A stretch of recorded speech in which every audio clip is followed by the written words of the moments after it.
President of the Lincoln University Board of Curators. Blue Tiger Battalion. Ladies and gentlemen, the Lincoln University Blue Tiger Battalion will now post the colors.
May we bow our heads in prayer.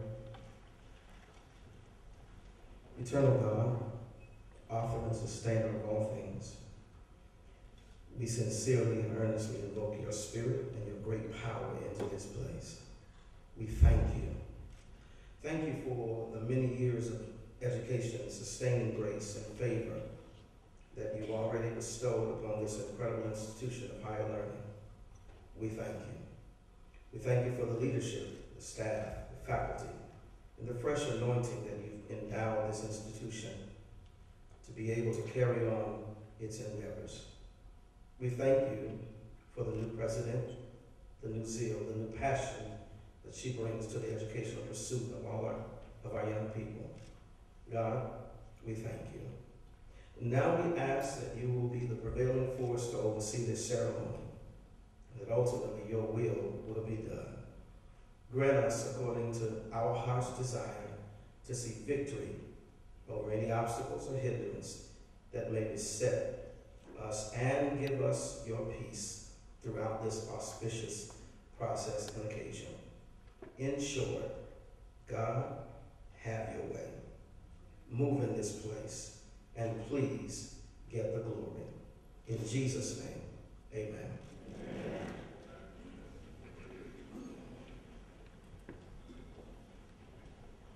All from 2 Timothy chapter 1, verses 6 through 9.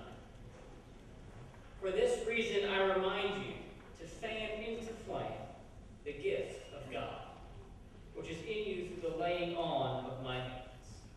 For the Spirit God gave us does not make us timid, but gives us power, love, and self-discipline. So do not be ashamed of the testimony about our Lord or of me, his prisoner. Rather, join with me in suffering for the gospel by the power of God. He has saved us and called us to a holy life, not because of anything we have done, but because of his own purposes and grace. This grace was given to us in Christ Jesus before the beginning of time.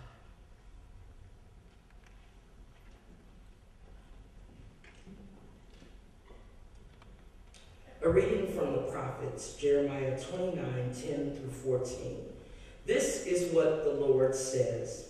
When 70 years are completed for Babylon, I will come to you and fulfill my good promise to bring you back to this place. For I know the plans I have for you, declares the Lord. Plans to prosper you and not to harm you. Plans to give you hope and a future. Then you will call on me and come and pray to me, and I will listen to you. You will seek me and find me when you seek me with all your heart. I will be found by you, declares the Lord, and will bring you back from captivity. I will gather you from all the nations and places where I have banished you, declares the Lord, and I will bring you back to the place from which I carried you into exile.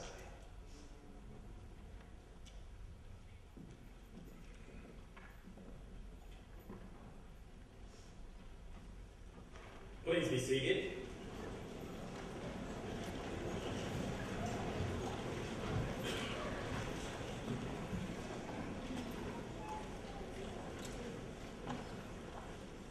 I am Jerald Jones, Provost and Vice President for Academic Affairs, and it is my pleasure to introduce the platform guest. As your name is called, please stand to be recognized. Judge Marvin O. Tier, Jr., President of the Board of Curators.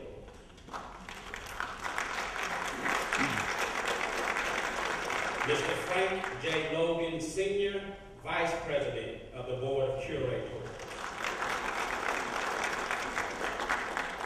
Mr. Greg S. Gaffkey, Secretary of the Board of Curators.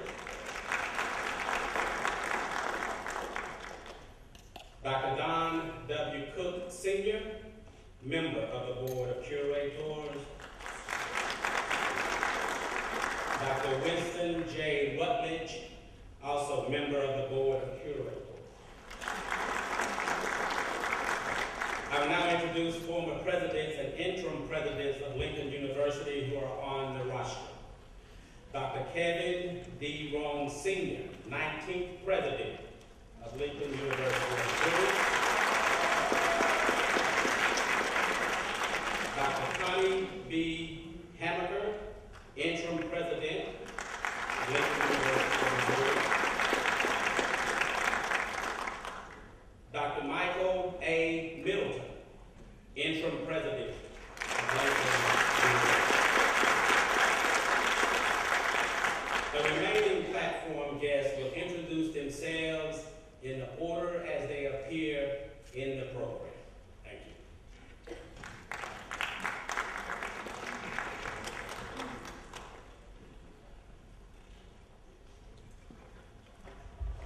Good morning.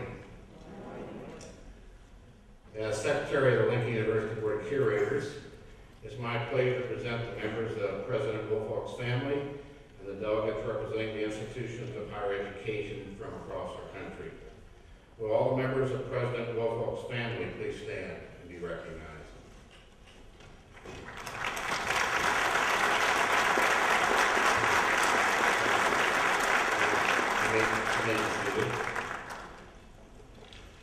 Will the delegates please stand and be recognized as your name is called you to please hold your applause until after everyone is introduced. Dr. Archie Tucker II, Alabama A&M University. Dr. Kevin Arthur Roll, Alabama State University. Ms. Regina Favors, Interim President, Arkansas Baptist College. Ms. Evelyn J. Jones, Dillard University. Dr. A. Zachary Faison, President, Edward Waters College. Dr. Kevin D. Rome, Sr., President, Fisk University. Dr. Dewan J. Warmack, President, Harris Stowe State University. Dr. William B. Bynum, Jr., President, Jackson State University. Dr. Lester C. Newman, President, Jarvis Christian College. Dr. Michael Banks, Metropolitan Community College. Dr. George T. French, Jr., President, Miles College. Dr. Alfred Rankins, Jr., Commissioner, Mississippi Institute for Higher Learning. Dr. David L. Beckley, President, Rust College. Dr. Melvin Williams, Southern University and A&M College System. Dr. Rick Mihailovich, State Technical College of Missouri. Mr. Mitch Fields, State University of New York, Oswego. Dr. Malin Nogin, retired, State University of New York, Oswego. Dr. Deborah Stanley, President, State University of New York, Oswego. Dr. Susan Thomas, President, Truman State University. Dr. John C. Gardner, University of Arkansas, Fayetteville. Dr. Doris R. Robinson Gardner, University of Arkansas, Little Rock. Dr. Roger Best, Interim President, University of Central Missouri. Dr. Herman Felton, President, Wiley College. If there are any elected officials in the audience, would you also please stand for us to recognize you? Thank you very much. You may be seated.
bring you welcomes from the state of Missouri to all of the distinguished alumni, the curators, the guests, and as well as the students, the most important people who may be here this morning. I'm Mike Kehoe, Lieutenant Governor of the state of Missouri, and I bring welcome remarks to Dr. Woolfolk from the Governor, Governor Parson, from the Missouri House, and from the Missouri Senate, on a great occasion to celebrate this tremendous event that we're about to go through today. You know, one of those things that happens to me, and you do different interviews across the state, the interviewer, the reporter, a lot of times will end with, tell me something about you that nobody knows. And my answer is always good. There's some I don't want people to know. But my answer is, in 2014, I was awarded an honorary degree from Lincoln University. That's before Dr. Rome and Judge Tia really knew about me too much, so they wouldn't have given it to me. And I can tell you students here, the minute you graduate, the first person you meet is the alumni director who's looking for a donation. But that was a really, something I didn't know was going to happen. It was a very proud moment for me to be able to receive that degree from Lincoln University. As a father of four and as a community member here in Jefferson City, well before politics, I've always thought that Lincoln was, you know, our kind of gem. It was the gem of the community. It was the gem of Central Missouri. But I have to tell you, Dr. Woolfolk, when I travel and you meet people, and I'm telling you all over the United States, it just happened to be last week in Georgia, and somebody says, where are you from? Central Missouri. Oh, what part? Jefferson City. They say, I went to Lincoln. And you think Lincoln is the school that has people that are just, you know, close proximity to, whether it's from Kansas City or St. Louis or immediately in Central Missouri, but the footprint that I find from Lincoln University is so far-reaching. It's just absolutely unbelievable. And I think that speaks to the quality of the institution that we have, the historic significance, the fact that it's one of two land-grant universities here in the state of Missouri. I think that all those things added together really have taken me out of it's this gem for Central Missouri and it's this gem for the United States. And I don't know when students decide to go here because it's close to their house, because of the historical significance that it has, or because they just feel they're going to get a great education. All of those reasons can produce a great outcome. And with the leadership of Dr. Woolfolk, I think you're going to see those outcomes get even better. I have one of my first meetings, we're both new, by the way, to our offices, but the first meeting I had, the very first official meeting I had in my new office was a lunch with Dr. Woolfolk. And the boxes weren't unpacked yet or anything. We just had sub sandwiches, nothing fancy. But we had a great time being able to just kind of get to know each other and where she's come from and where I've come from and what's important to me and what's important to her and how the state can be helpful. And I will tell you that, Doctor, you're going to have some battles. And those battles might be with the state of Missouri over funding. They could be with Department of Higher Ed. Zora. They won't be that. They could be with students, with curators. They could be troubles with, you know, alumni. But I can tell you, Doctor, I don't think any of those troubles will be any more severe or significant than the troubles that the soldiers who founded this institution had back when they were taking this on. And if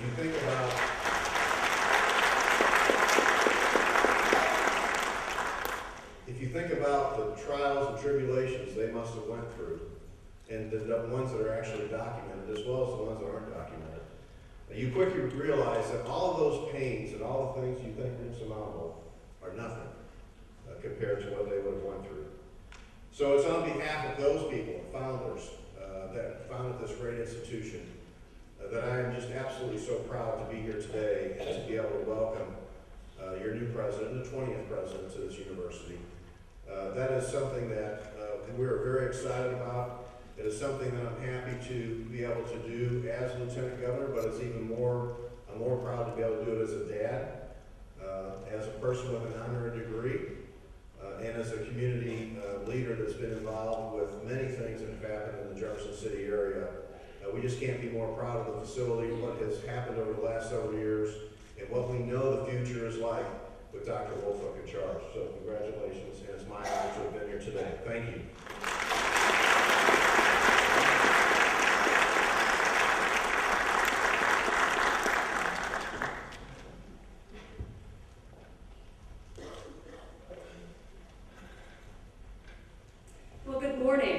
I'm Silver Mulligan. I'm the Commissioner of Higher Education, and although the Lieutenant Governor suggests that I have all the money, I assure you that I do not.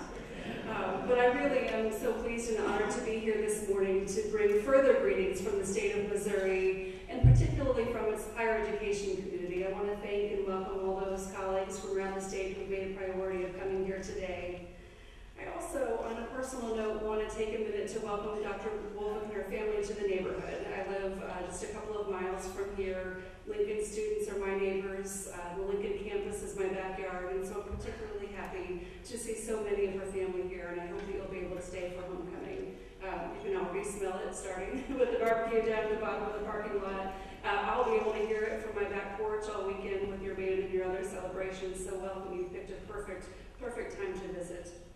I also wanted to echo comments that Lieutenant Governor Kehoe made about the importance of Lincoln, not only to the neighborhood that I live in, to the community that I call home, to the state of Missouri that I serve, but really to the nation.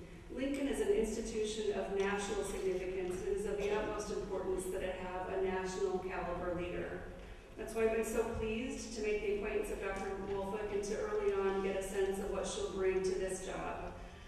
My early assessment is that she's a person of deep thought and huge heart. And those two things together are the makings of a very good college president. So I'm so pleased that she's here. I'm so excited to see what she does, and I'm happy to do everything I can to support Lincoln University and its 20th president. Thank you so much, and congratulations to the Lincoln community.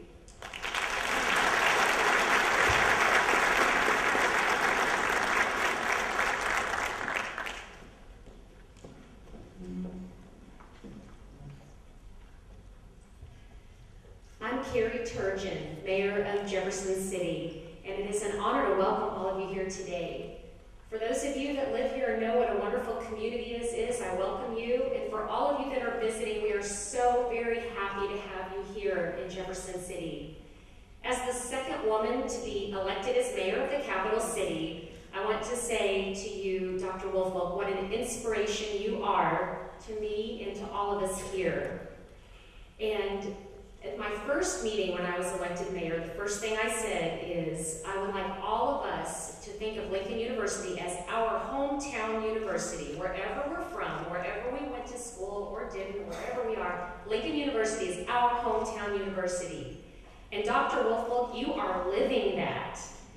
You have really embraced Jefferson City. I've seen you at the chamber, I've seen you at church, I've seen you at City Hall, at the grocery store, everywhere. We are so very happy to have you here in Jefferson City. We look forward to the future with you, and we welcome you, and it is such an honor on behalf of the city of Jefferson. We want to thank you for your past and looking forward to the future, because Lincoln University is Jefferson City, and Jefferson City is Lincoln University. So sincere welcome, Dr. Woolfolk. Thank you.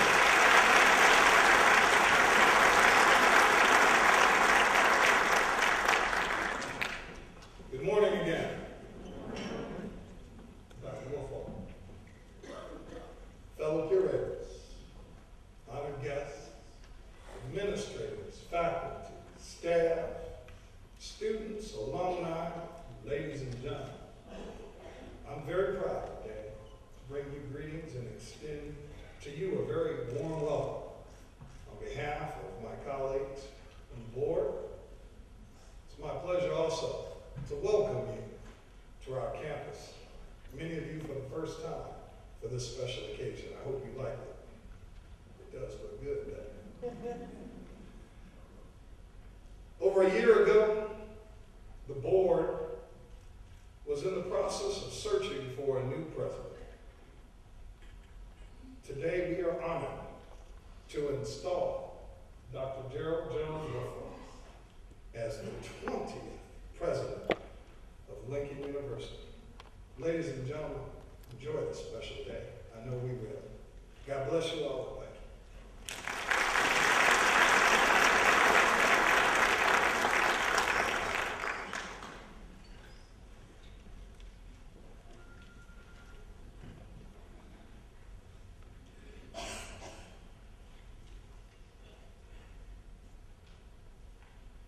Greetings, students, faculty, staff, administration, cabinet members, board of curators, visiting presidents, and former presidents. Greetings to the family and friends of our honoree, and most of all, greetings to the 20th president of Lincoln University, Dr. Jerald Jones Woolfolk. I am D'Angelo Ratton Bland, and I humbly serve as the 84th General Assembly Student Government Association president. And on behalf of the students of Lincoln University, we welcome you. We thank you for stepping up and taking the call as 20th president of Lincoln University. We thank you for your positive and impactful energy that you have brought upon us. We will support you. We will stand alongside you as you carry our noble university unto greatness. We wish you nothing but best of success as you earn your stripes. I will leave you all with this. An illustrious woman leading an illustrious institution. That's a better match than Mayweather versus Pacquiao, peanut butter and jelly, and Jay-Z and B. Thank you.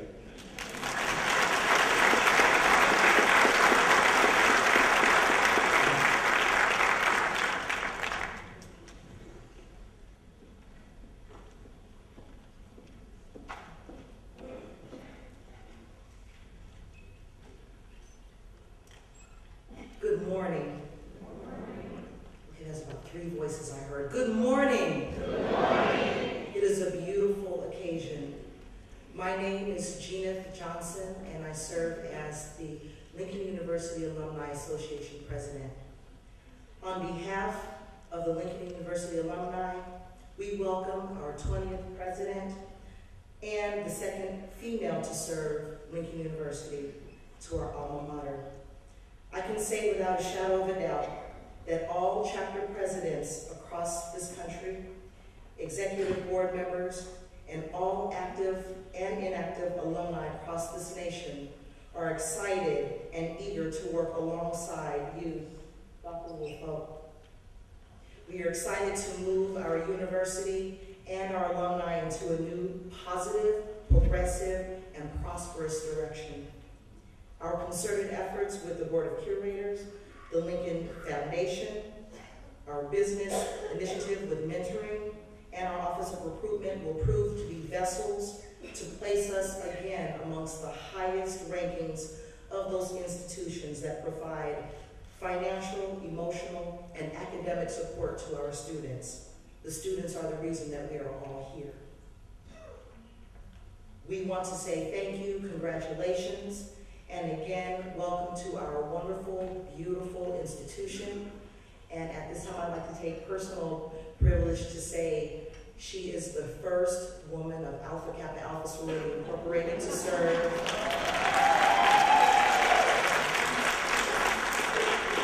The 20th woman with 20 pearls. And we love you, congratulations, and again, we appreciate you.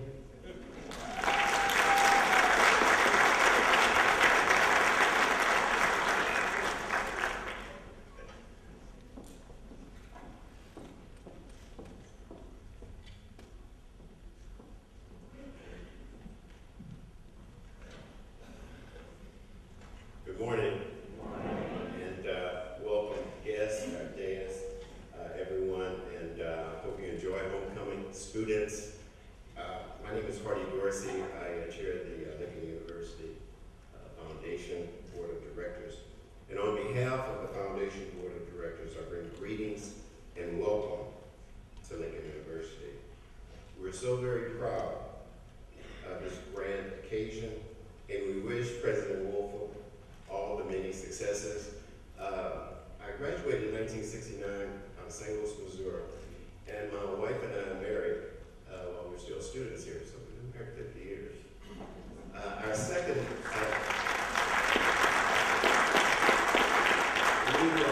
we love to read, and when we had our daughter, we named her Maya, after Maya Angelou. And I've had the pleasure of telling Ms. Angelou on a few occasions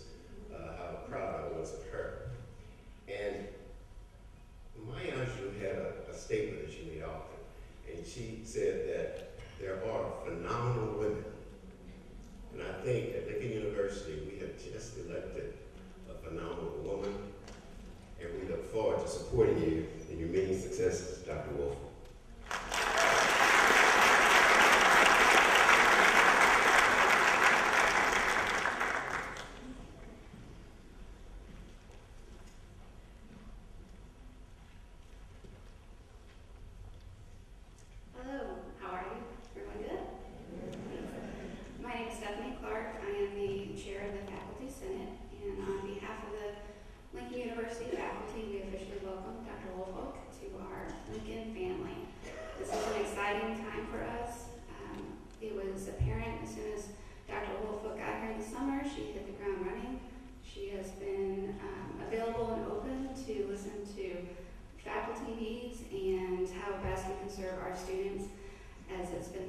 The students are the most important reason why we are all here, and we look forward to working with her into the future and establishing a way to make sure Lincoln University is the wonderful and great place for learning and growing for all of our students. Thank you very much.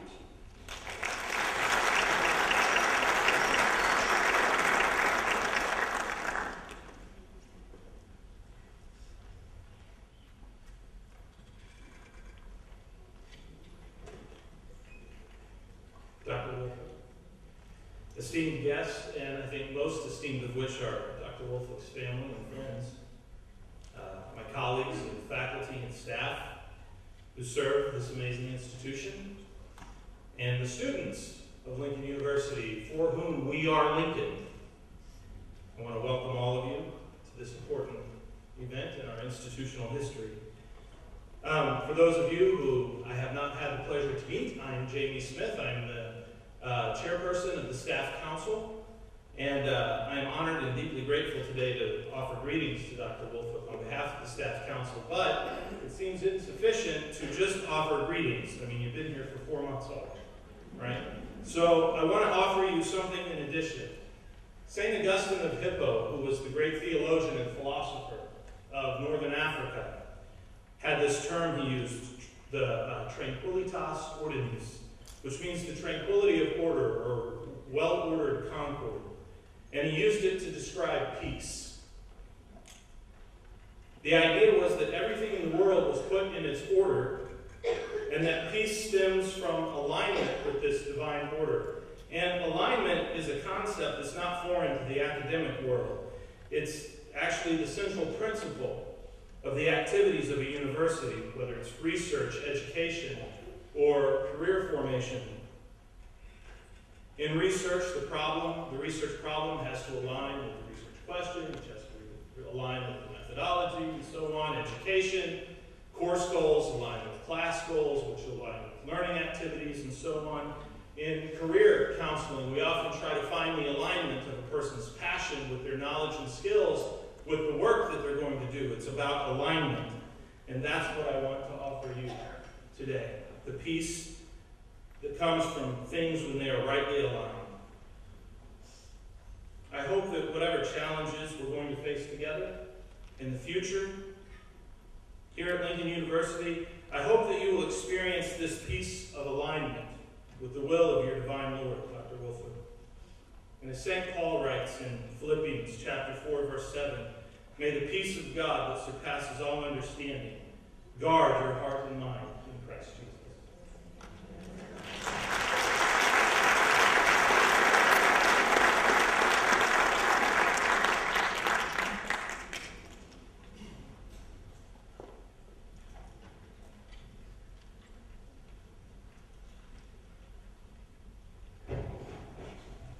Good morning.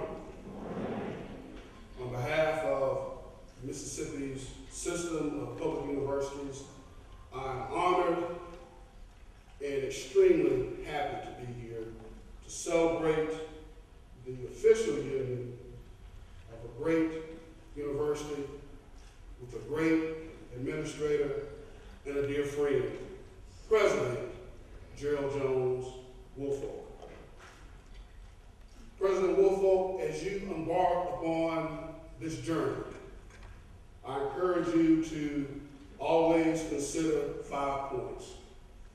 First, there's no more important duty than to ensure the financial sustainability of this great university. Second, always, always consider the students in every decision you make. The students keep the doors open and they keep the bills paid. Be fair and consistent and treat all the campus constituency groups equally. Clearly articulate your expectations and hold all accountable for meeting those expectations. And lastly, never sell your integrity. For once you sell it, you can never buy it back. President Woolfolk, I'm excited today because you have the drive, the leadership skills, the talent, the passion, and most importantly, the experience to lead Lincoln University to greater heights. Congratulations.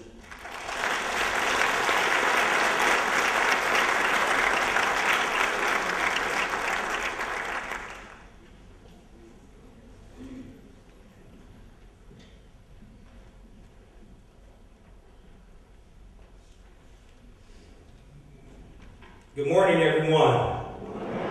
Good morning, everyone. Good morning. My name is Dr. Dewan Wormack. I have the distinct pleasure of serving as the 19th president at Harrisville State University, the other HBCU here in the state of Missouri.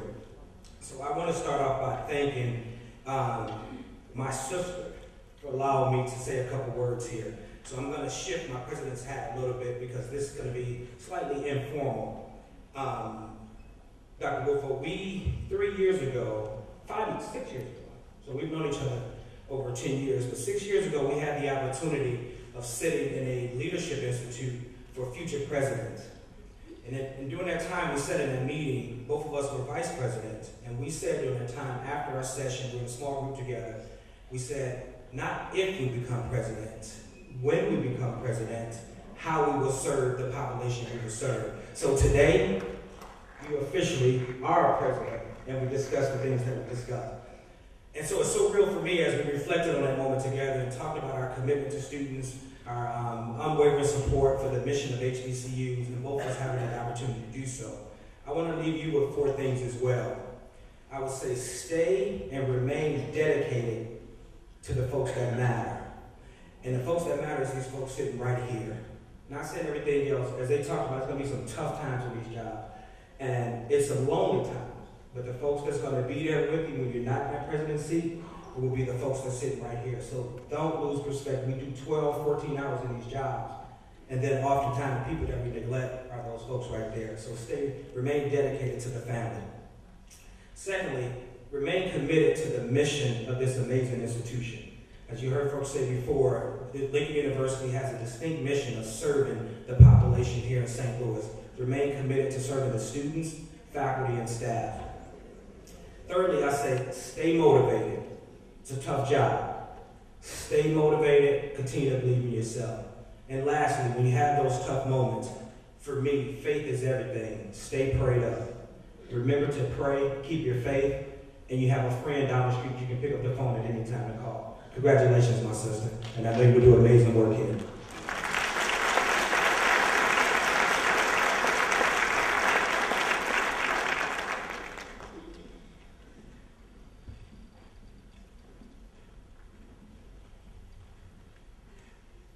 Good morning, everyone.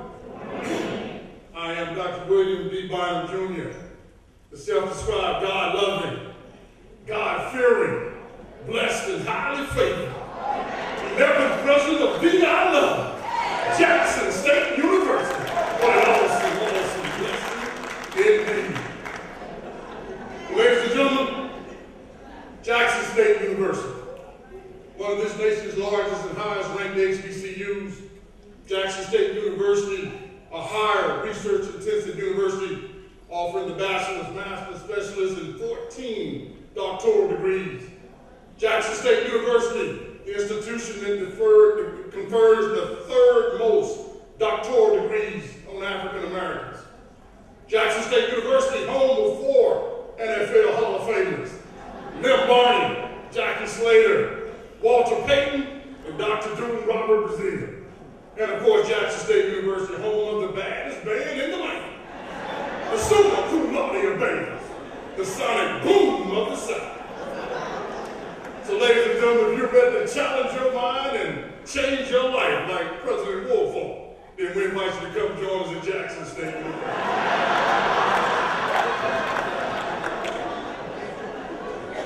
You won't be sitting up here like your president, right? Again, you all forgive me for that. Well, clearly you now know why I'm here.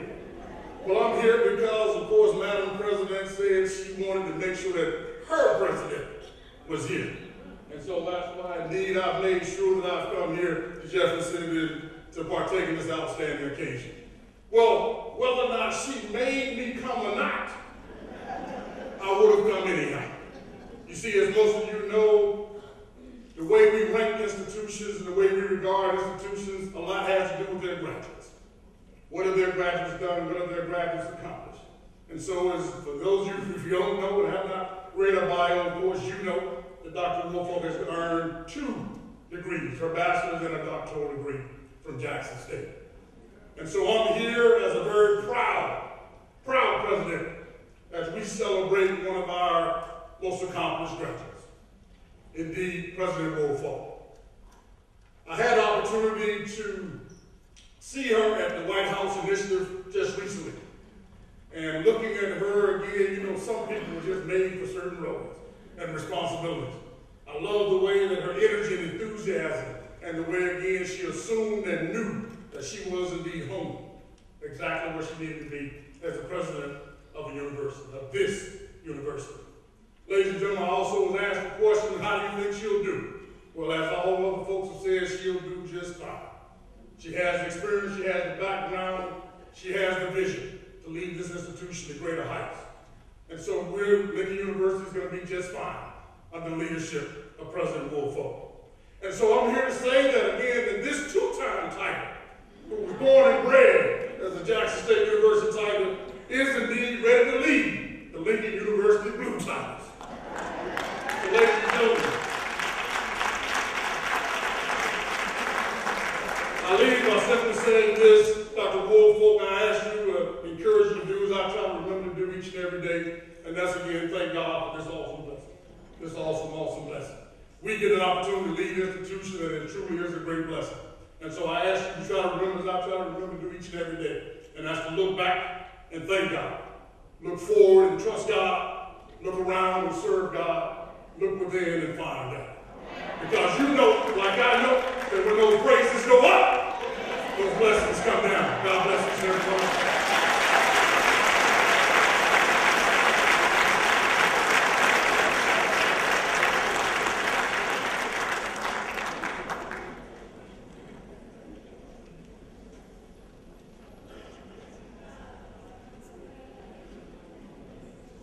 Good morning.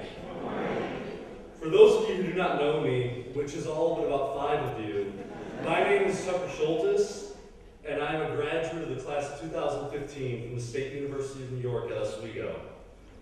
Located on the beautiful shores of Lake Ontario in upstate New York, SUNY Oswego is my home away from home. It is also home to some of the most brutal winters that I've ever encountered, which is probably part of why I live in South Carolina now. But most importantly today, SUNY Oswego is where I had the privilege of meeting President Woolfolk. It was my junior year, and Dr. Woolfolk had just started as the Vice President of Student Affairs and Enrollment, as I had found myself recently elected as the Student Body President. Soon thereafter, it became evident that the campus needed some cultural shifting, a wow factor. And boy, did we deliver a wow factor. A year's worth of planning, countless meetings, some late nights led to the ultimate creation of Ozfest, a day-long event comprising of carnival games, delicious food, and 4 Billboard Top 100 artists visiting our campus, SUNY Oswego. It wasn't cheap, it wasn't easy, but it provided a wow factor that continues annually today. Dr. Woolfolk was the visionary behind that wow factor. You see, she thinks big picture, wow factors. And I soon learned that if I was going to join a committee that Dr. Woolfolk was on, I needed to be prepared to push myself and have a hand in delivering a wow factor. Dr. Woolfolk challenged me. I had, and at times still do, a habit of acting immediately, sometimes to a fault, like the hard-headed New Yorker that I was. But over time, her example told me to take a moment to breathe, to consider the big picture, and allow myself a chance to take in all the potential outcomes and the subsequent potential options that could mitigate some of the outcomes. She taught me what leadership looks like, but also what it feels like. When I felt overwhelmed, she always knew how to help me see past my worries and focus on the opportunity at hand. Because of you, Dr. Woolfolk, I'm a better leader, a better student, a better citizen, and a better man. And while I'm sad to have seen her leave SUNY Oswego, she's right where she belongs here at Lincoln University. President Woolfolk, I speak for thousands of students when I thank you for what you have done for myself and the entire Laker community at SUNY Oswego. Your leadership has left its mark, and you will always be a Laker. And now, you have made me one Lincoln University Blue Tiger fan. I love you, and I wish you all the best for this next chapter. Thank you.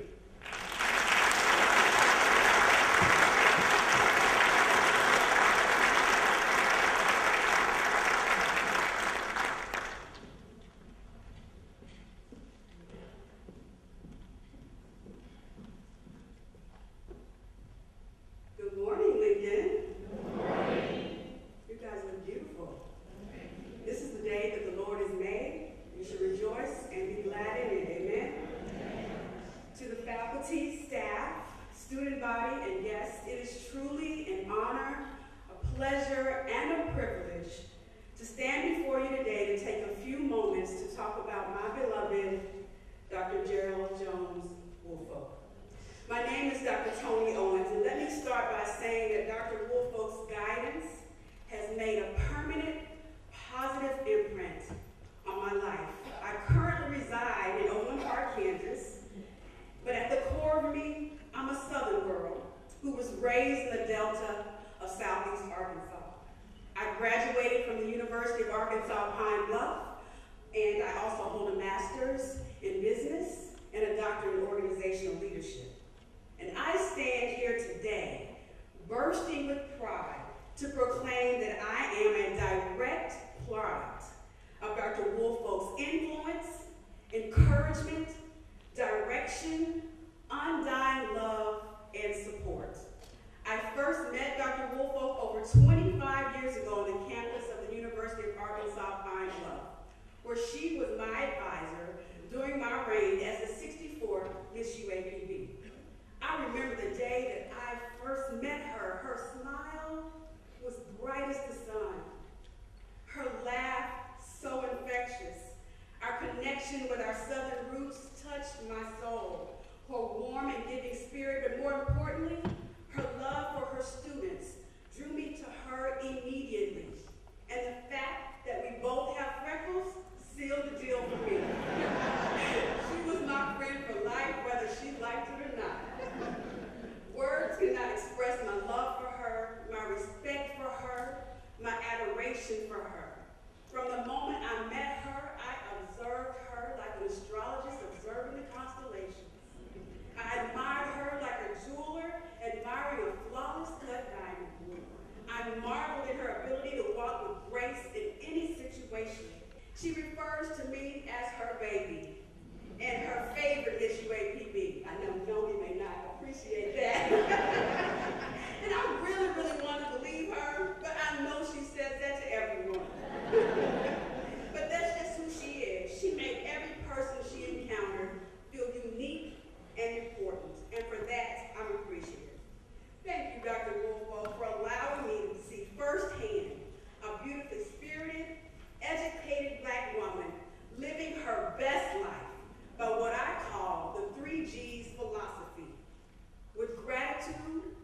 appreciate and embrace her vision.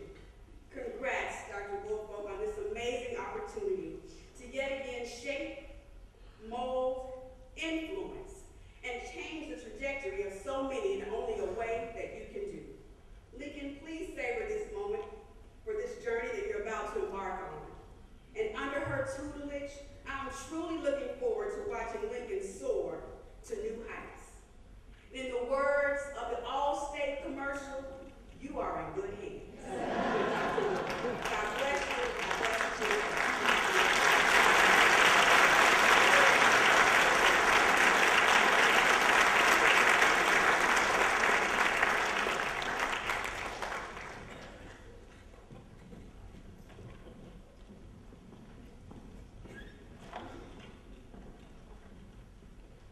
Good morning. I'm a little shook right now because Dr. Woolfolk also told me that I was her favorite.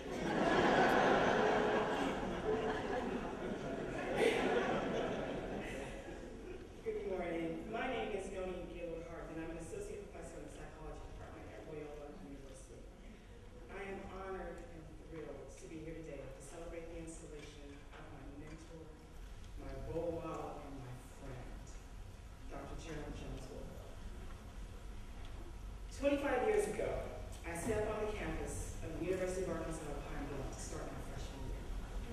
Although I was a new student, I had a long history with the university. UAPB, Arkansas A&M, as it was formerly called, was my grandparents' alma mater. They met there on campus and married while they were there. My father was born in the Army barracks on campus. My aunt was a psychology professor there for 14 years. I had traveled to many homecoming games and weekends while I was growing up.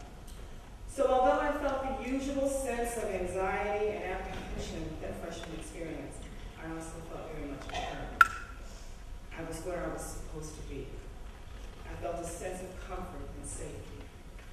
And I don't think anyone here would argue with me when I say that comfort is a good thing, and it can aid in the acclimation to a new experience. But sometimes you need to be shaken to the core.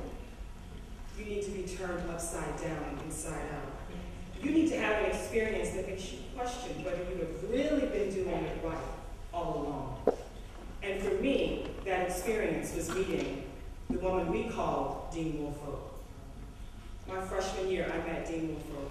And very similar to Dr. Owens, it changed my life. The moment I met her, I knew she was an extraordinary woman, and she was who I wanted to be. And I can stand here this morning and talk about her keen and discerning intellect, her transformative vision, her strategic thinking and action, her constant desire to be informed, and how she always, always, always delivers on her promises. But I want to talk to you about how scary this woman was. Oh, she was scary. I don't know about you, Dr. Cheney, or Reverend Norfolk, or Dr. Owens. Amen. Amen. But we were afraid of Dean Woolfolk. And not because we were afraid of punishment. We were afraid because she had an unwavering commitment to excellence. And you knew when she looked at you, she could see what you were capable of becoming, and you wanted to live up to that. I should note that she didn't have to demand excellence from us. She didn't even have to request it. She showed us through example how excellence was modeled and manifested in everyday life. Her presence accelerated our realization that our time on campus was precious. Her presence instilled a desire and determination to be what she could see in us. Students, where are my students? Where are my students? All right, there you are. These guys deserve extra credit. There are no accidents in life.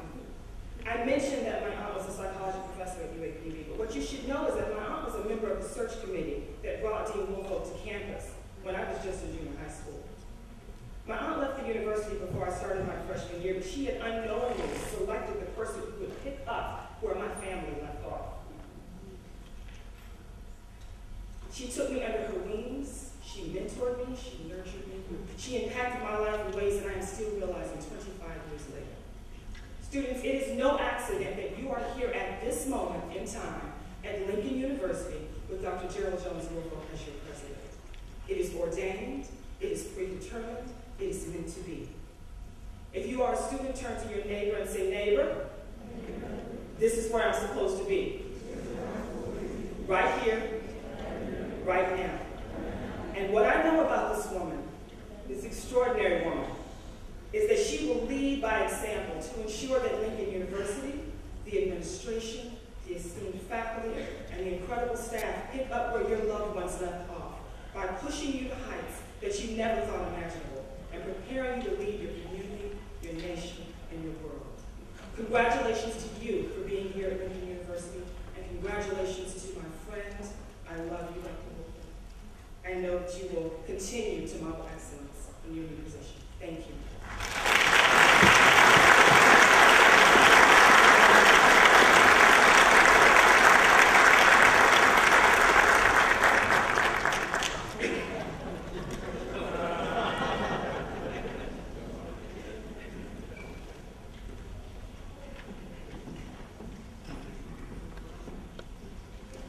Hey, good morning. I'm here to offer a few words about my best friend, my mother, your new president, Ms. Dr.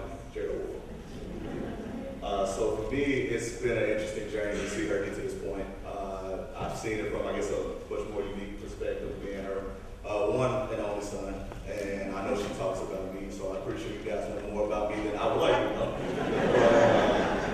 Yeah, I said it's been a beautiful thing to see her journey here. The older I've gotten and the way I see her words and actions align, I've noticed that you don't see that a lot in people. People tend to speak things but not follow them up with action. And for her, since, like I said, the moment I've been a baby, all her words and her actions have aligned. And one of the big things that she always stressed to me was putting God first in her life. And through God, any and everything can be possible. And that wasn't just words that she said.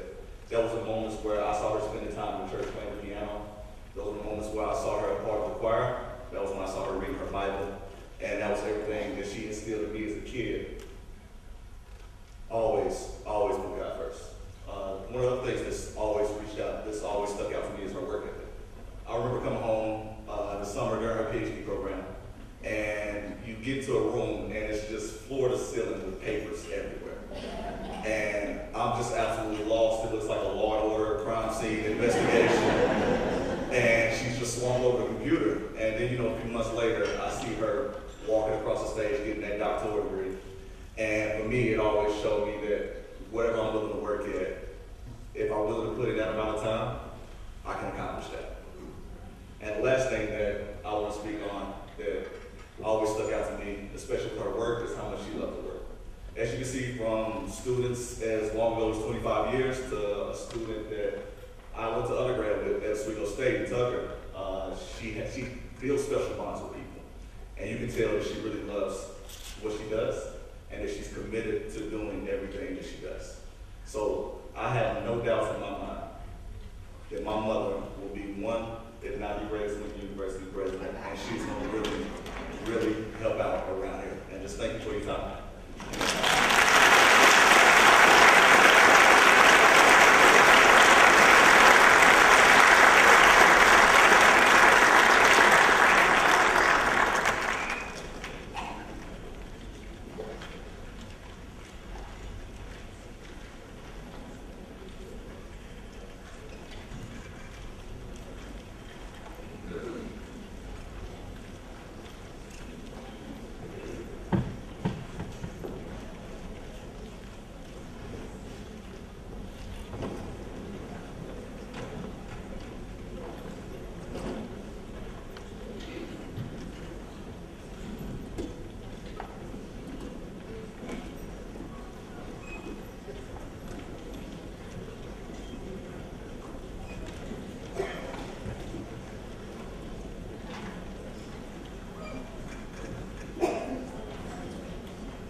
With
one thing for the other.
choir another hand.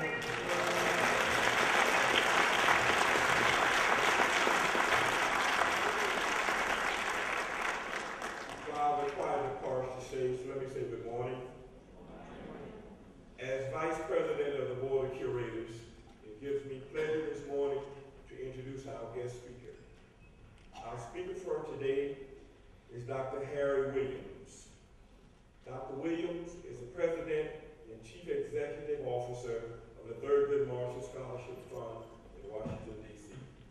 At this time, I present to you Dr. Williams.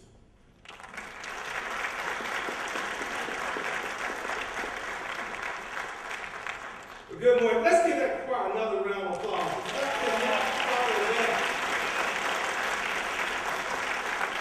What an incredible song. What an incredible day. This is a day that we will remember for a long, long time. The only person on this stage that will not remember anything is going to be Dr. Woolfolk. I can guarantee you that because when I was inaugurated more than 10 years ago, I cannot recall a single thing that took place on that day. So make sure you take a lot of pictures so you can prove it to her that you were here and that people witnessed this special occasion.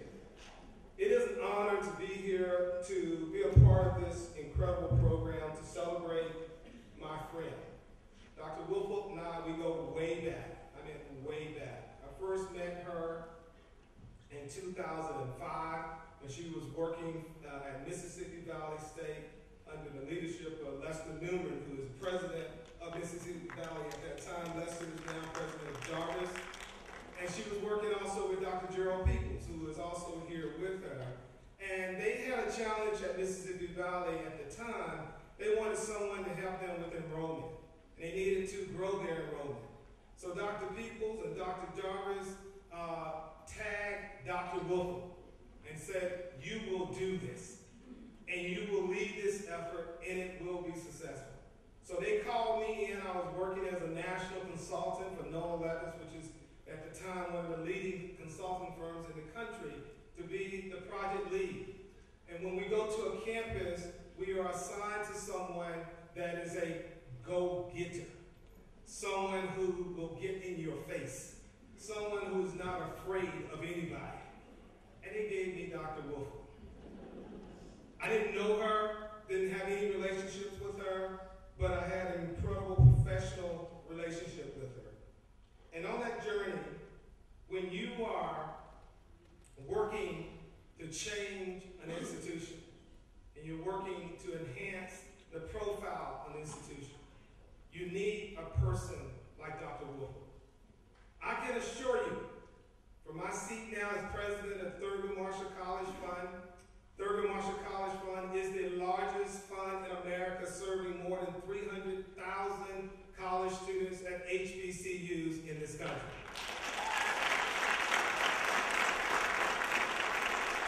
This fund is named after one of the greatest Supreme Court justices that ever lived on this planet. A two-time HBCU graduate. On Monday, I was in New York doing an interview, and I made a mistake.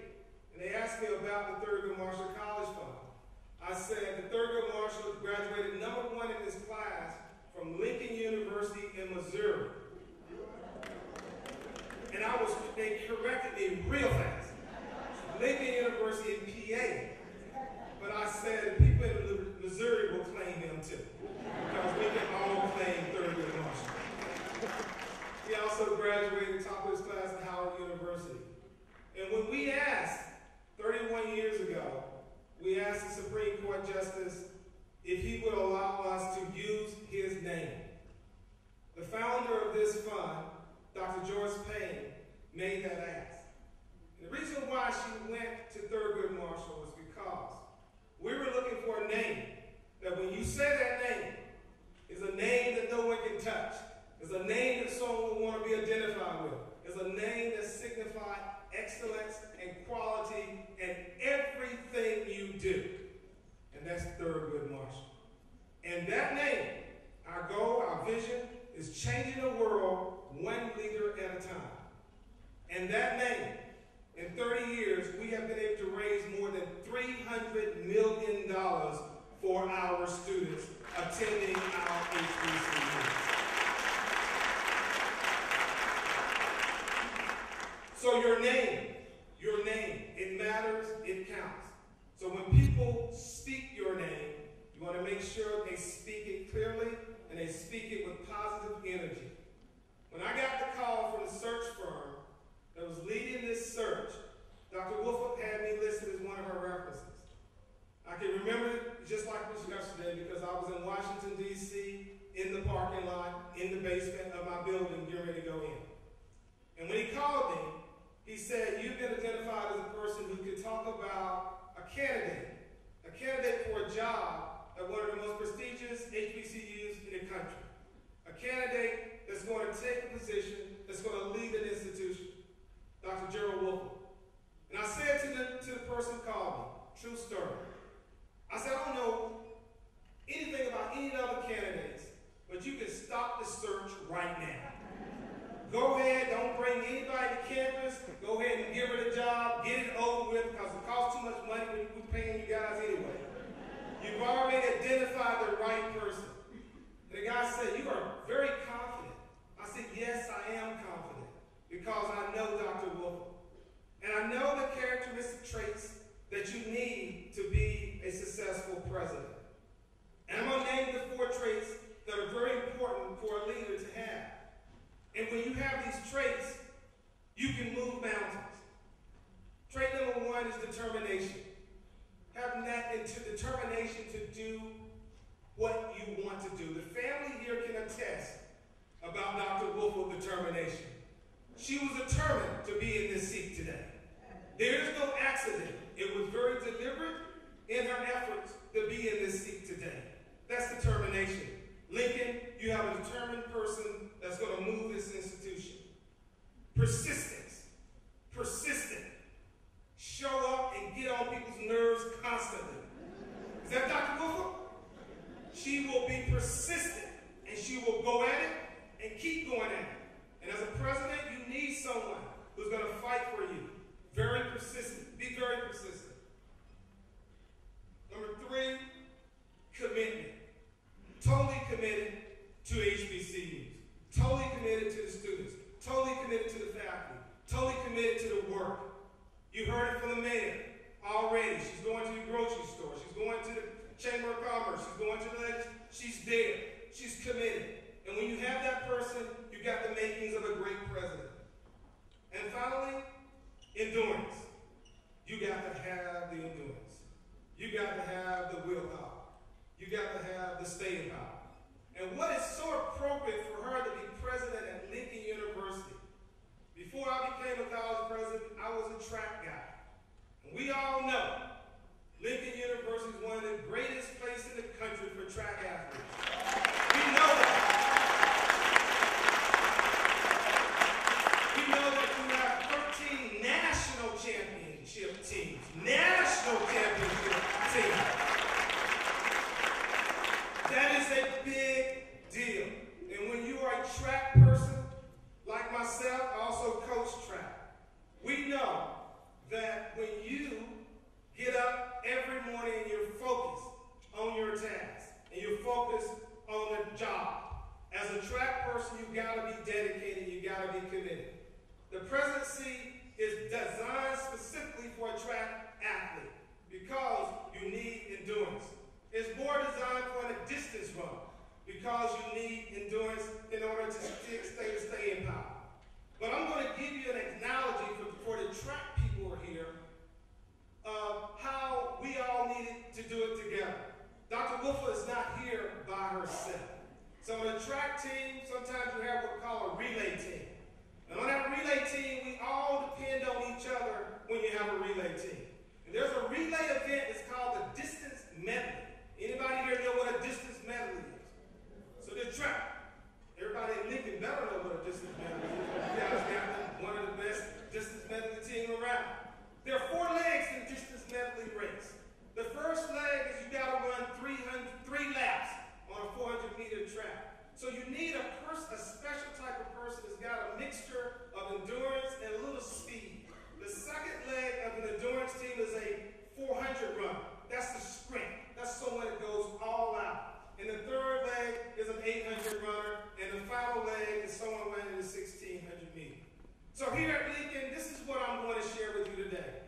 person that's going to be on that team that's going to take the first leg is going to be your provost.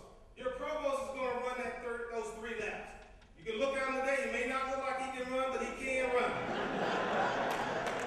But he's going to take that baton, and he's going to have that endurance.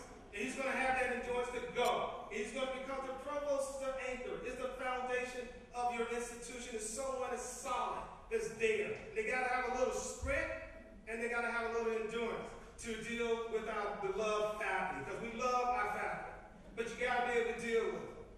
Now, in a positive way. The relay baton is going to go to the 400 run. The 400 run is going to be our students, because they're running so fast to get out of this place. We want to make sure they get the baton to run that 400 lap. But they're going to be there doing that, supporting your president. And the third leg, the 800, is that sprint. As I said, the sprint and distance. We're going to give that to the faculty. We're going to give that to the staff. We're going to give that to the alumni. We're going to give that to the community. Because you all have to be in it. And when you're doing an 800, you see that 800 runner, it's about the most beautiful thing on the track. When they're going around and they're just gliding. They're gliding around that track. But they're going fast, but you got to have a little speed. You also got to have a little endurance with that. So when you have everybody behind and they're running to give that final baton to the president, and that president is Dr. Woolfolk. Dr. Woolfolk's got to run a mile. And a mile is a long race. You know, when you look at that track, everybody want to get around the table and look at that mile runner. We all want to see what that miler is going to do. But that miler is someone who's going to have some speed, but he's going to also have some endurance. And behind that miler, when you're out front, because she's out front now, because she's the leader of this institution, she's going to have people pushing her. That's going to be the curators. They're going to be pushing her hard. And she's going to be running so fast, and you curators, you can't even believe it. Because she's going to be so far ahead. And she's going to be running really hard. And then she's going to have, I heard the lieutenant governor make some remarks. Well, we need the governor, we need the legislator behind her, pushing her. And when she's pushing, she's carrying Lincoln along. And Lincoln is moving along because she is running really, really fast. And then she's going to need people on the national level to support her. We need people in Washington. So she's going to have the Thurgood Marshall on family on her team pushing her. But she's going to be the person with that baton leading it and running that race so fast. It's going to lift this community up. It's going to lift this university up. And you're going to cross that finish line. And when you cross that finish line, like national champions do, you celebrate. And you celebrate fast. You celebrate it. And you enjoy it. And you enjoy it because you've earned it. Dr. Woolfolk earned the right today to be the 20th president of this great university. And she will be in the race. God bless you and thank you very much.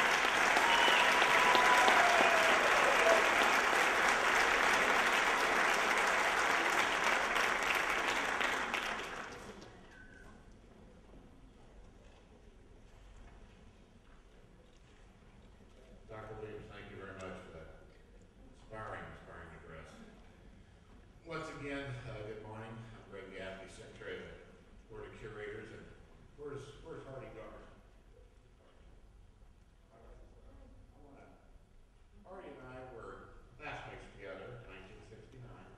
And like him, I got married to my junior and senior year. And it was interesting how much my grades improved after I got married. My wife and I also celebrated our golden wedding anniversary this past year, and congratulations to all of you gentlemen out there will agree that the secret to the longevity of that sacred institution is to get in the last words, and we all know what that is. Yes, dear. I had the pleasure of meeting our next speaker this morning. We were to visit for a few minutes, and I welcomed her to Jefferson City, the capital of Missouri. And I also want to take this time to welcome her and introduce her to everyone here in this audience. And it's my pleasure to introduce Dr. Deborah Stanley, the President of the State University of New York in Oswego, Dr. Stan.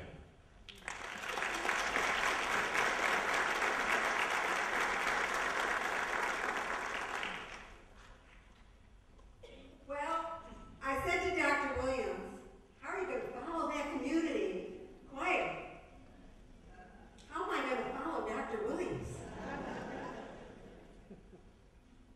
Everything today, following anything today.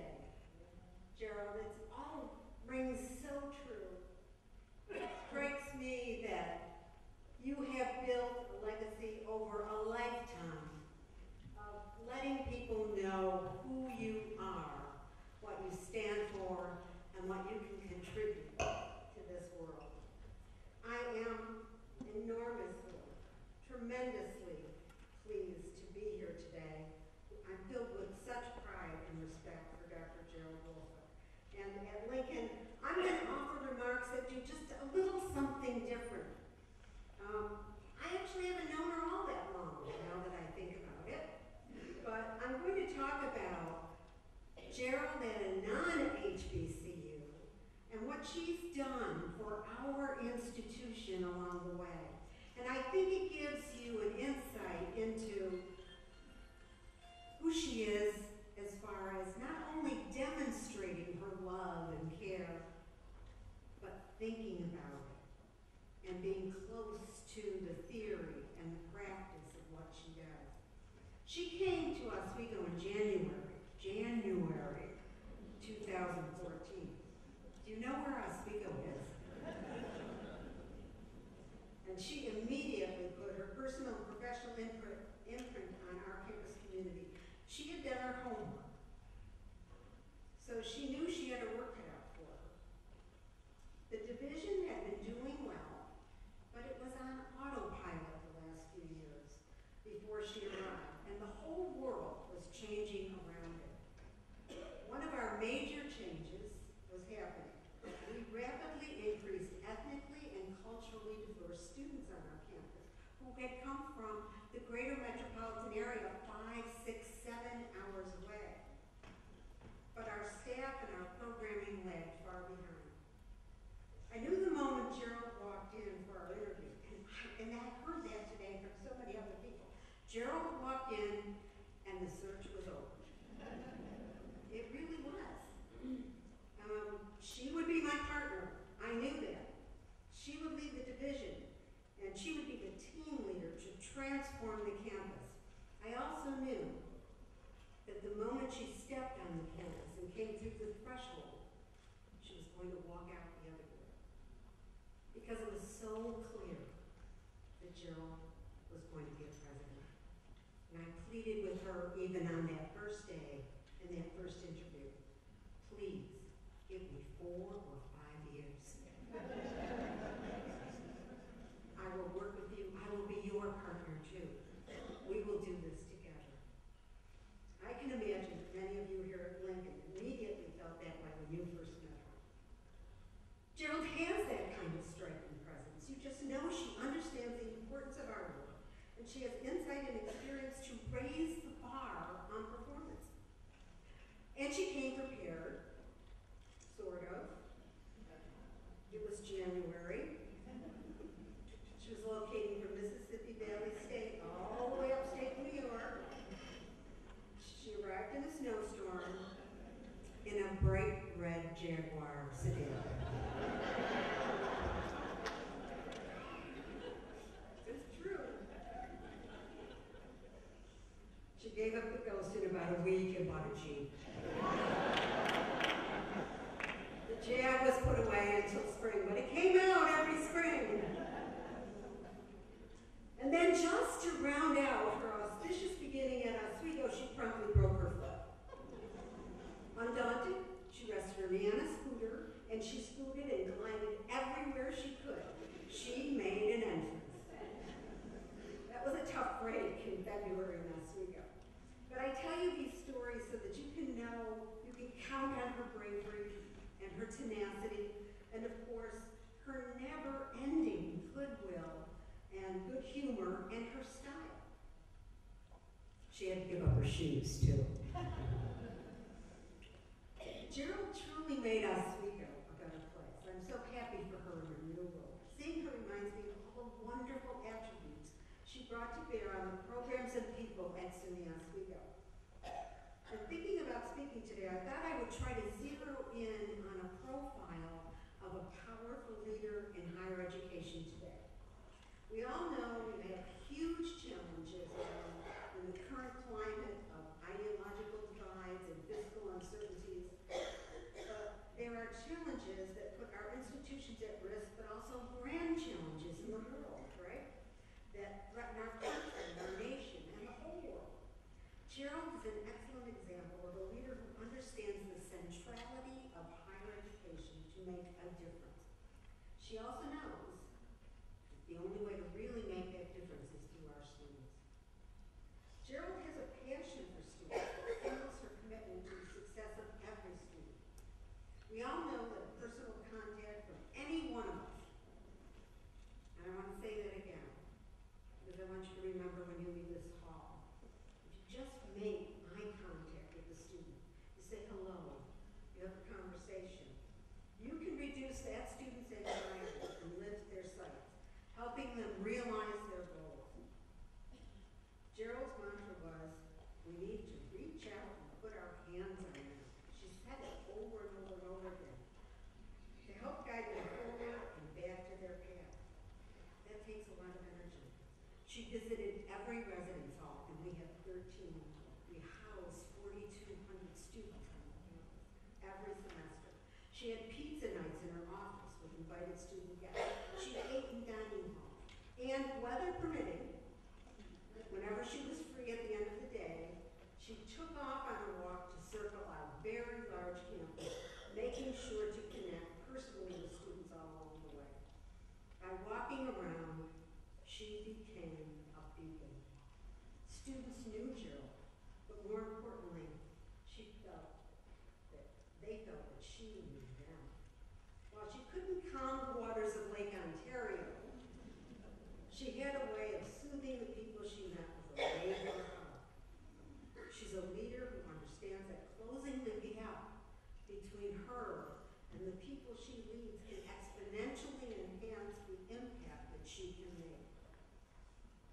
Our institutions must have leaders with a vision of excellence and strengths to raise the bar.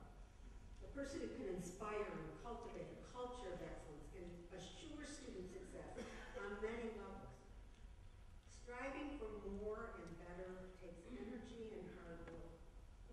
And the payoff is deepening pride and higher expectations. When Jerald took over, our Martin Luther King celebration of the year was, I'd say, loosely planned and poorly attended. Within 1 year, she attended one, and she walked away and said, next year will be different. She convinced her team to start planning, that she could find the resources to bring a nationally known speaker that students would flock to hear. In the 4 years after, we hosted Dr. Bernice King, Bakari Sellers, Bill Harper, and T.J. Holmes, each of them with packed houses. Jerald reminded us that always you can count heads for diversity, but what counts is inclusion and equity. That's true on a local basis, but also for our nation and world. When we all agonized over the awful summer of 2015, and I almost hate to bring it up, Jerald and her team got busy preparing to welcome back our students from every side of the political divide. And in Oswego, those shelves, those are really shelves that grate against each other. So she especially focused on underrepresented students and, of course, the violence that summer against Black men. They put together plans for a program called Oz Speaks. Oz is a favorite nickname for us. Oz Speaks. So we had programs, one called Orlando Pulse, one called Black Lives Matter, one called Blue Lives Matter, and many, many others. These programs acted as a steam valve of sorts. Those events were unique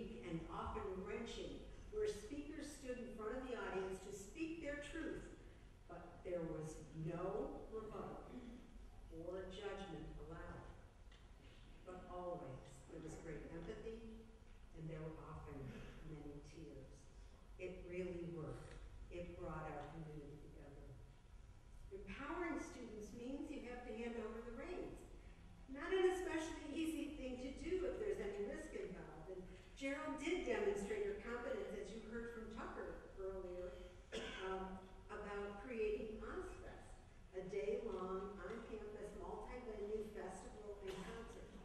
It was the students' brainchild, as well as Jerald's, to establish a resounding alternative to a long-running spring drinking day in town. I know you probably don't have those here. A rogue event that had, unfortunately, the year before, 2 heroin deaths of our students associated with it. Jerald guided and acted as a mentor. And I was a little worried about this. She handed them $50,000 as well. Well, you have to know Tucker, he was worthy of it. It worked. OzFest, of course, takes place every year. Given the extraordinary accomplishments and experience Jerald has amassed at SUNY Oswego, it is no wonder that Lincoln University community chose her as to lead their historic and liberal arts, this historic and liberal arts institution.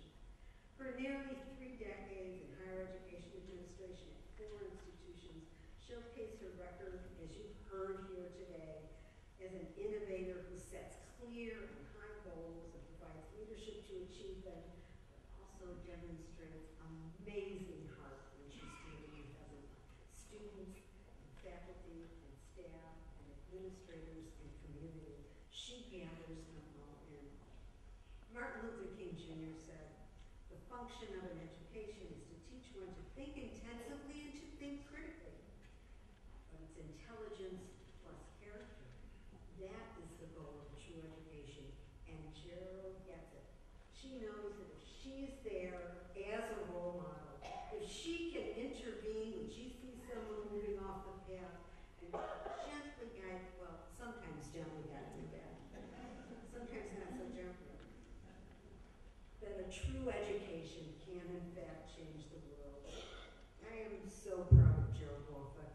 She, of course, is everything I knew she would be from the moment I met her. When she walked into the room, I knew Jerald had a destiny, and that I was just going to be lucky enough to be a part of it. Jerald, we wish you the very best at Lincoln University.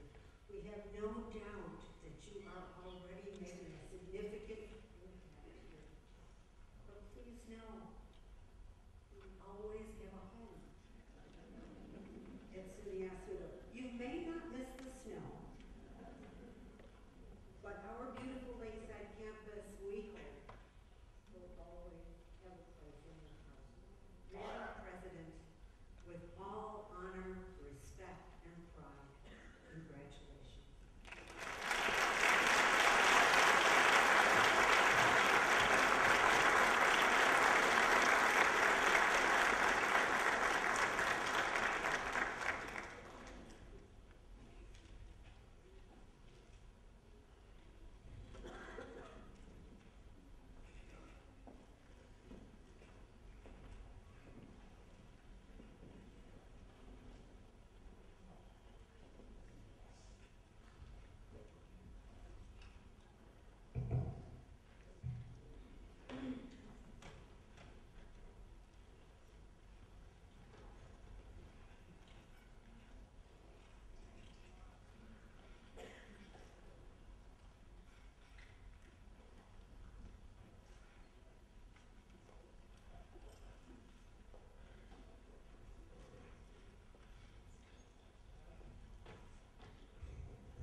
Curator Tier, as Vice President of the Lincoln University Board of Curators, at this time I would like to present to you Dr. Jerald Jones Woolfolk, the 20th President of the illustrious Lincoln University.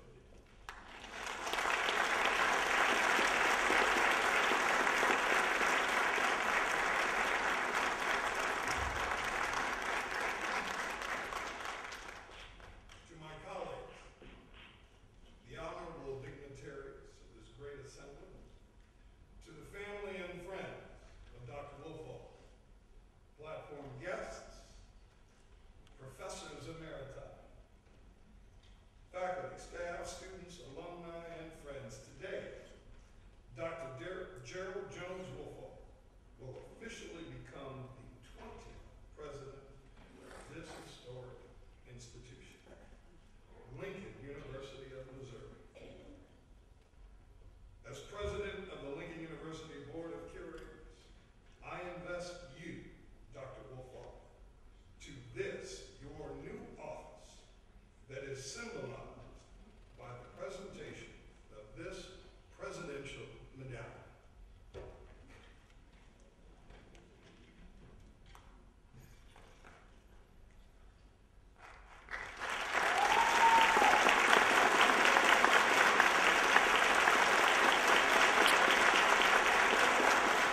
experiences to a diverse population within a nurturing, student-centered environment. Since that time, Lincoln has grown into an 1890 land-grant institution with global research. Today, as always, we pay tribute to Lincoln's distinguished past, celebrate her proud present and bright future, and reflect on our ongoing tradition of excellence. Dr. Woolfolk, we charge you to continue the dream of the founding soldiers. Keep that dream alive, for we are one Lincoln.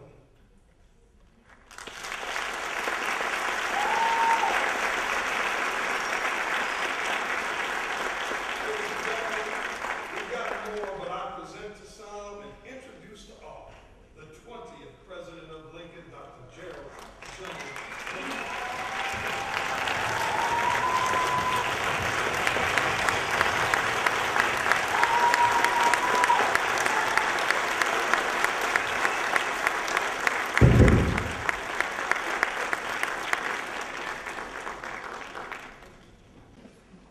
And all because God has favored, laid his hand upon, anointed, ordained, and appointed such an amazing individual. I know we did it once, but trust me, you're going to want to do it many years from now. Can you do me a favor and just help celebrate and thank God for this incredible woman?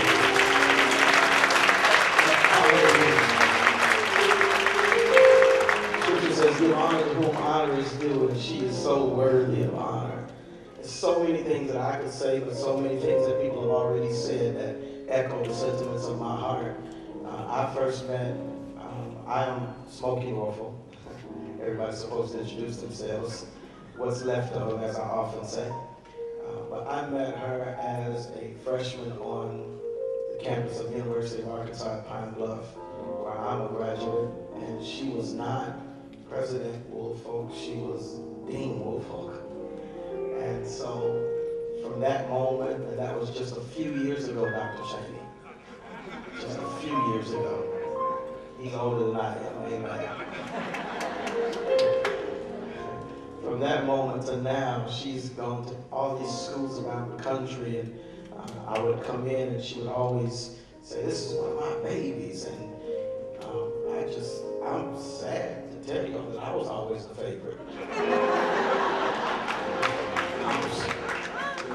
I don't know what she told you all, but I believe it.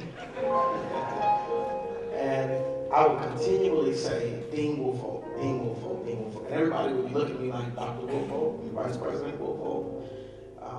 And I would have to catch myself and say, oh yeah, that's right, that's how you guys know her. One of the things that I've learned in my journeys around the globe is that people always want to keep you where they met you. And there's a disadvantage in that because it never allows you to grow. It never allows you to increase. It never allows you to spread your wings and actually do what God has instructed, which is to produce fruit. And so the work is not yours to do. You have done the work, and you've done an incredible job. Amazing example. You've done the work. The work is not yours to do. The work is ours to do. To readjust, to reassess, to reset our thinking, and allow you to be whom God has called, graced, anointed, and assigned you to be in this season. So I will check myself from this day forward. You'll be Dean Woolfolk in my heart, but in my head, I must acknowledge that God has graced you to be elevated and increased. President Woolfolk. And I have seen her level of commitment both to grow up. Let me start with God. She's a woman of God, for real, y'all. Don't push her, she'll pray.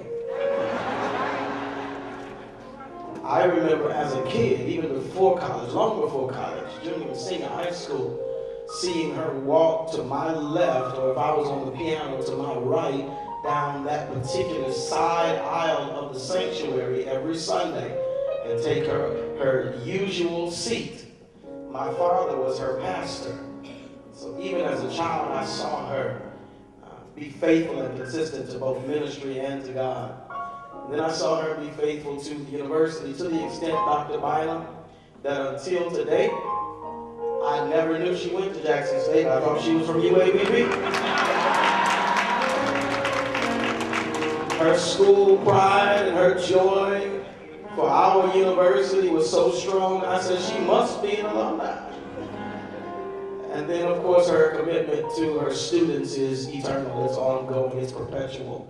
Because she's been committed to me. She's watched me as a little kid, 14 years old, sitting at the piano at my dad's church, to becoming a world-renowned artist and songwriter. And she's been the same. In every school and university that she's gone to, even in Cole Oswego, she has booked me as a recording artist to come in and do a concert for her children, for her students. She has been amazingly consistent and faithful to support her students and their endeavors. And so we honor her, we love her. This is the song out of all the 20 years of music that I have released. This is the song that President Woolfolk, that she requested. And so whatever she wanted to hear is what y'all were going to hear, so you got to deal with it. He didn't sing my song. No, I sang President Woolfolk's song. Come on.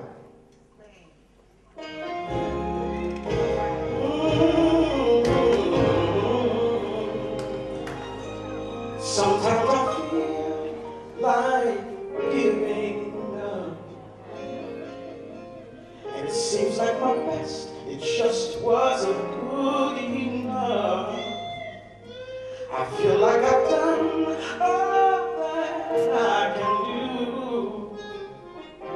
Do you see, do you care all about what I'm going through? That's when he told me, one more day, hold on, take one more step. God says I'm preparing you, I'm just getting you ready for myself. And when you can't hear my voice, don't worry, because I still got the master plan. I'm the Lord, I see, and yes, I understand. Oh, don't you know God knows everything you're going through, yeah. Hey, and in the time of trouble, He promised I will always be right there. God said, I understand everything that you're going through.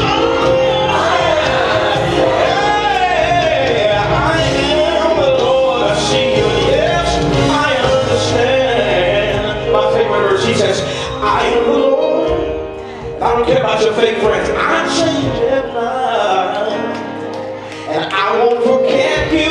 Don't you ever think that I forgot. Everything you've been going through, it's all working according to my master plan. He says, I'm your God. Trust me. I got the whole world in my hands. Just one more step, my sister. Hey, 'cause as I'm preparing you, I'm just getting you ready for myself. And when you God sees what the master plan. I am the Lord. I see you. Every burden, every problem, every tear, every prayer. And I never leave you. I'll be there to the end of the age. I'm your God. Trust me. Hey, I am the Lord. I see you. And yeah, I understand.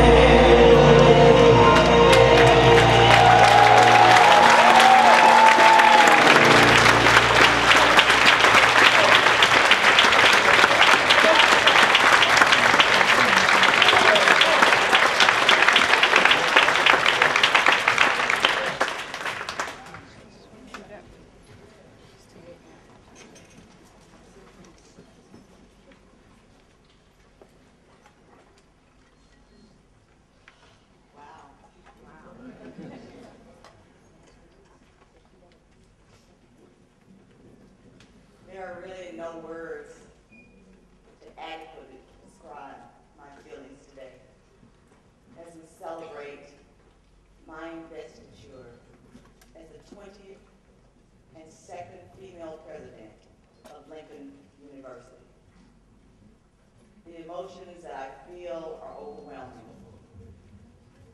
Today officially marks the beginning of a new day, a new dawn, as we continue to move Lincoln University forward to her true destiny of being among the elite institutions of higher education in this country.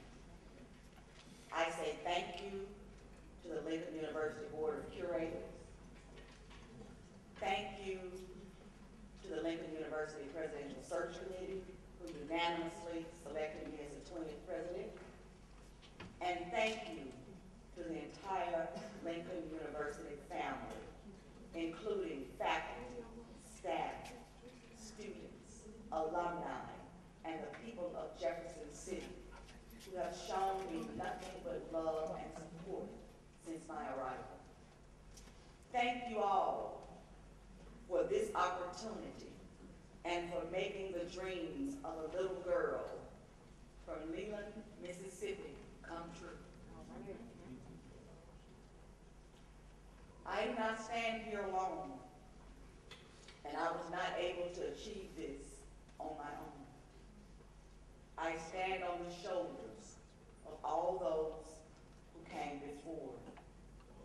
But more importantly, I stand on the word of the Lord.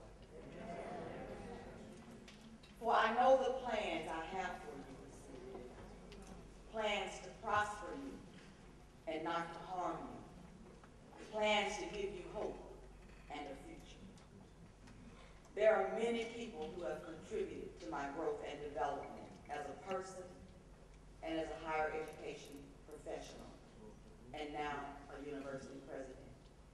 At this time, I would like to acknowledge them. To my mother, Mrs. Bessie Burns, who could not be here because she is recovering from surgery, I say thank you. This seat, there's a seat somewhere. There's a seat somewhere that should have roses in them. We put them there to represent my mother. Thank you for being the best mother to me, Earl, Rosetta, Matt, and Daryl. You were perfectly made for us, and we were perfectly made for you.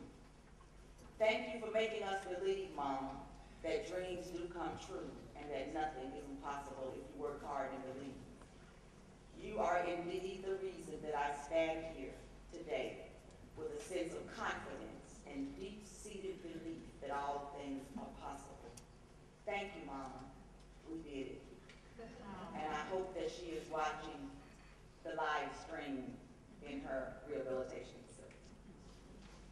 To my son, Brandon Woolfolk.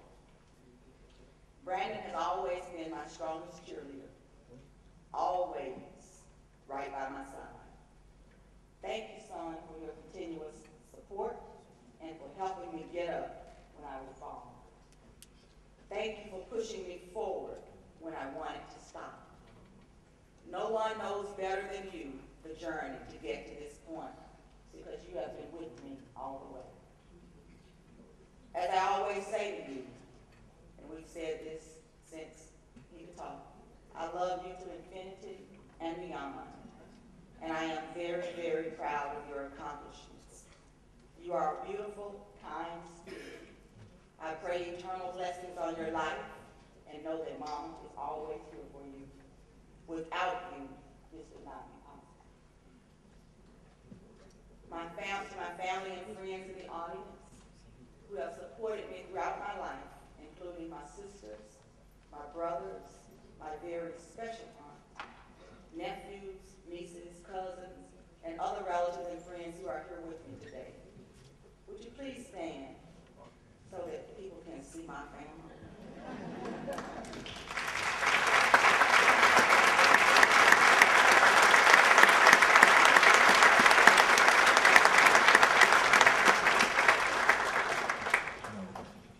You too are now a part of the Lincoln family.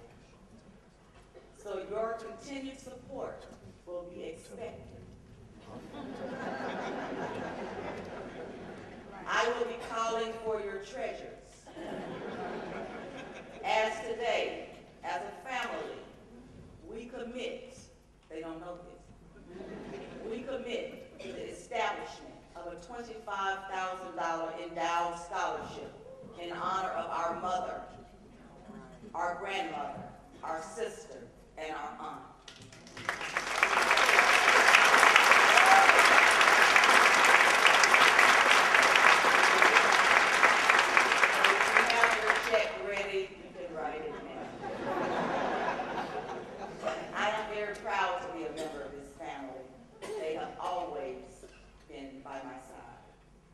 I don't know where I would be without you.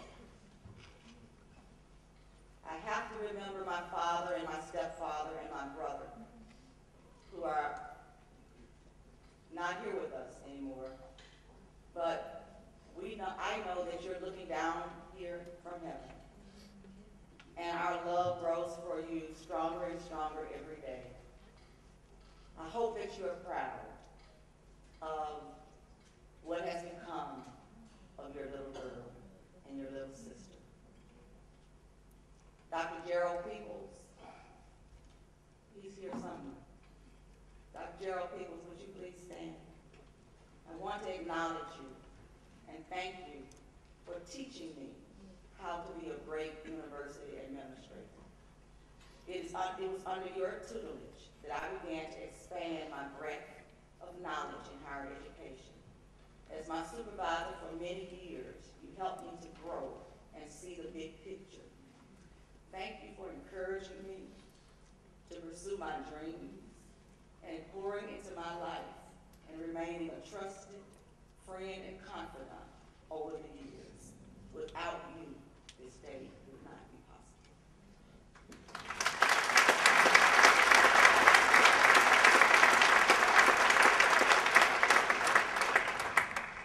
President Lester Newman, would you please stand? Dr. Lester Newman, President of Jarvis Christian College and former President of Mississippi Valley State University, thank you. I can still hear you buzzing in my ear saying, you need to go and get your doctorate. At least once a month, you would buzz in my ear, you need to go and get your doctorate. When you were not buzzing in my ear, you would have Dr. Peoples buzzing in my ear saying, you need to go and get your doctorate. I learned so many things under you, Dr. Lee. You made me step out of my comfort zone. You saw in me what many did not. The many opportunities that you provided me at Mississippi Valley State University to expand my skill set allowed me to be successful and to achieve goals that I never knew I had. Without you, President Newman, today would not be possible. Thank you.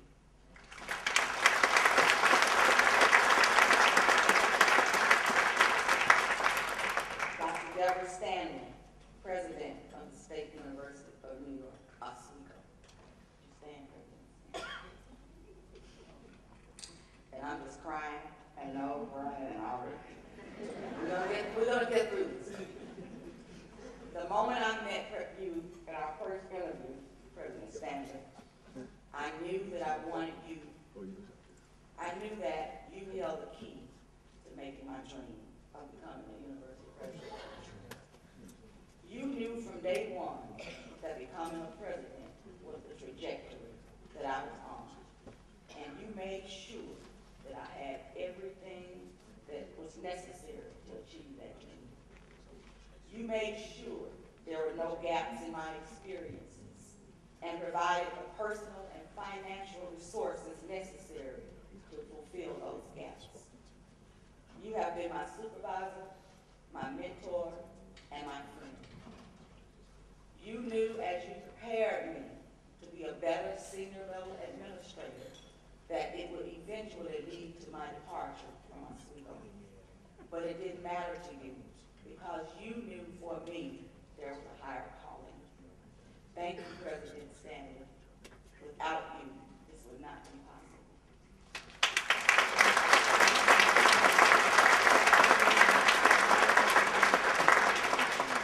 Dr. Harry Williams, President and CEO of the Thurgood Marshall College Fund. And by the way, the Thurgood Marshall College Fund just awarded 16 of our students, juniors and seniors with 3.0s and better, up to $7,200 in scholarship.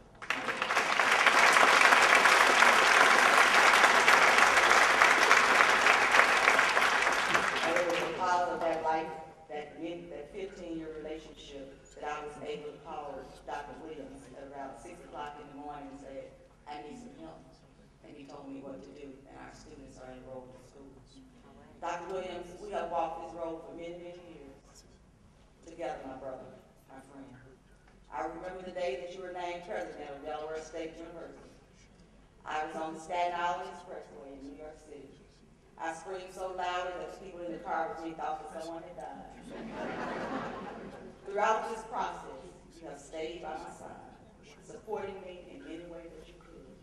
Always lending an ear, always lending a helping hand, and always pushing me forward. Without you, this would not have been possible. Thank you.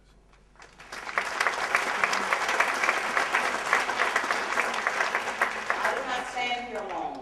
I stand on the shoulders of all who have come before me. I stand on the shoulders of the 19 presidents who came before me, some of whom are on the stage. Would you please stand?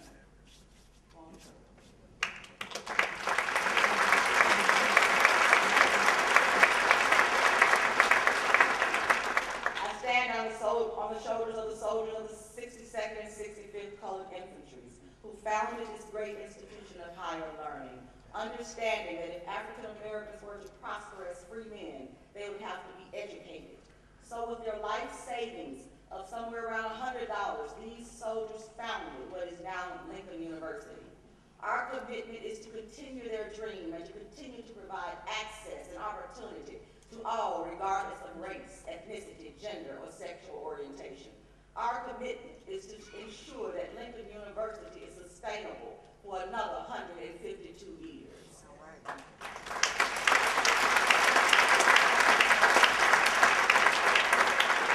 The path to that sustainability is through increased enrollment, increased retention and graduation rates, increased employability of our graduates, providing academic programs that meet the needs of the 21st century workforce, strategic planning, marketing, and branding. Lincoln University is perhaps one of the best kept secrets in this country. No more, no more. Everybody will know Lincoln University.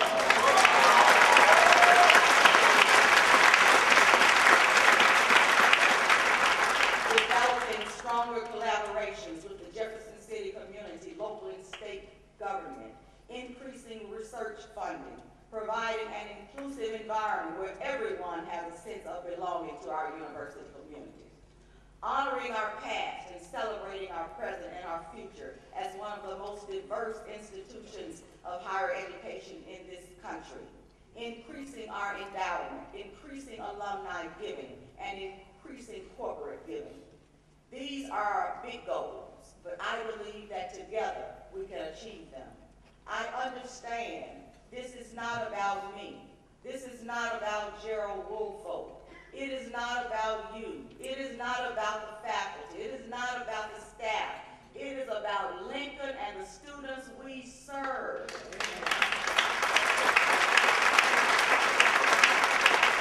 Our job is to ensure student success, which ensures Lincoln's sustainability. We must put self aside and give our best every day.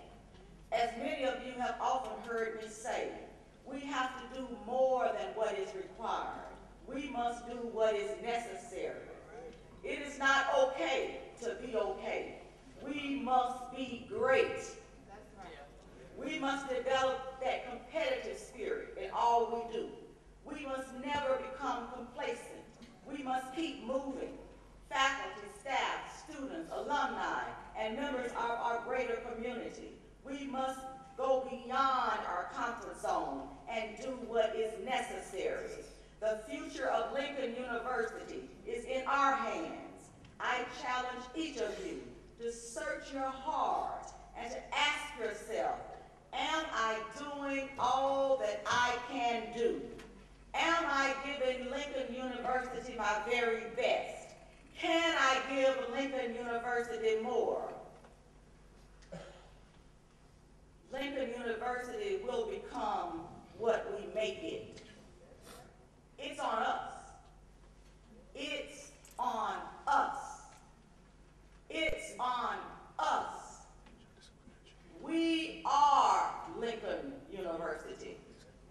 We are Lincoln